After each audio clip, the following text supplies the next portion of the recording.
Now, with the informal sector contributing significantly to the national GDP, recent government interventions such as the requirement for businesses to have POS machines have sparked conversations about the best approach to integrating informal business into the formal economy. Hello and welcome to Your World, a show that looks at all things money markets and investments. And tonight we're going to take a deep dive into the formalization of the informal sector as a crucial but often debated aspect of our economy. And in the studio, I'm joined by none other than Shepard Campbell, an esteemed economic analyst who provide insights into the impact of formalization of business growth, taxation, and financial inclusion. How are you, Shepard?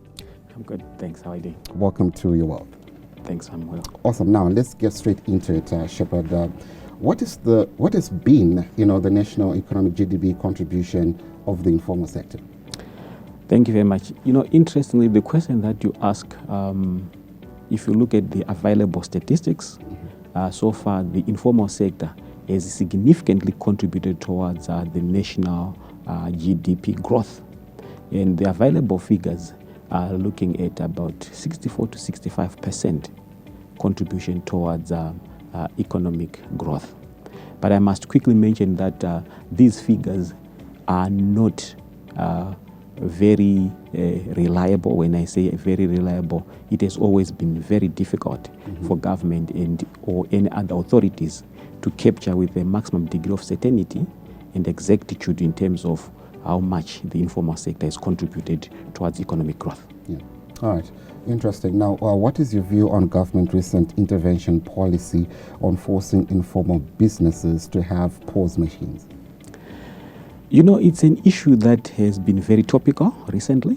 One has got to look at it from various angles.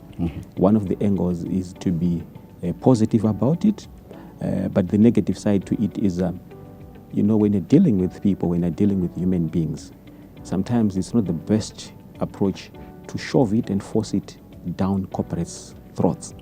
But having said that, your first question, we're looking at to what extent the informal sector has contributed towards the GDP.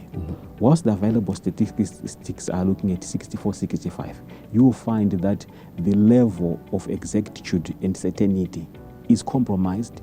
Why? It's because most of this data has been very difficult to collect. So one of the things that they've got to look at is it is also going to provide an avenue through which some of these things, for example, the contribution and performance of the informal sector is adequately, sufficiently measured. Okay. Well, just talking about, you indicated that it's really hard to come up with specific numbers in regards to the contribution to the GDP. But my question to you is, when we look at these informal sectors, do you think for them this requirement that the government has brought is a light to them, or is something that they think is going to stop them from flourishing as they used to? So that question has been asked in terms of what is it that the informal sector would not want for them to be incorporated into the mainstream economy. But if you're going to focus on some of the positives that come with this intervention, you'd realize that big corporates have always been able to engage government in terms of policy formulation, have also been able to be included in mainstream economy, where they can not only engage government, but they can formally lobby government. Now, we also have got to look at it and say, perhaps it's an opportunity for the informal sector to be embraced, included into the formal economy, engage government at a level of policy formulation.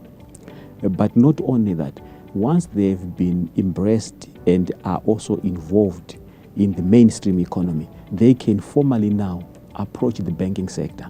But not only that, approach government and seek funding. Because one of the challenges that informal sector has first is issue to do with funding.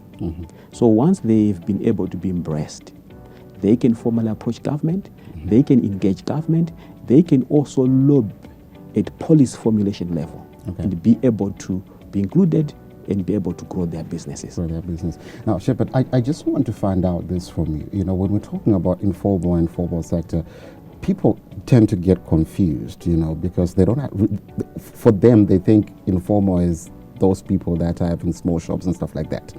But I want us to go back to the basics. If you are in a country where the economy is stable, everything is normal, which of the two is supposed to be on top? You know, interestingly, if you look at the available statistics, some of the fastest growing economies the world over have tapped into the informal sector. Okay. But apart from that, to answer your question, who constitutes the informal sector? There's been a misconception that informal sector is populated or constituted by people who are not educated, Indeed. people who are financially illiterate. But the reality on the ground is not the same.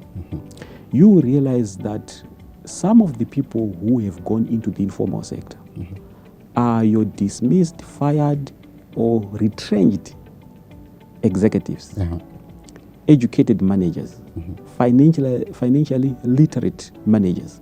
I'll give you an example. If you look at the financial sector, most of the people who have started to run small microfinance businesses are your former bankers, are your former accountants.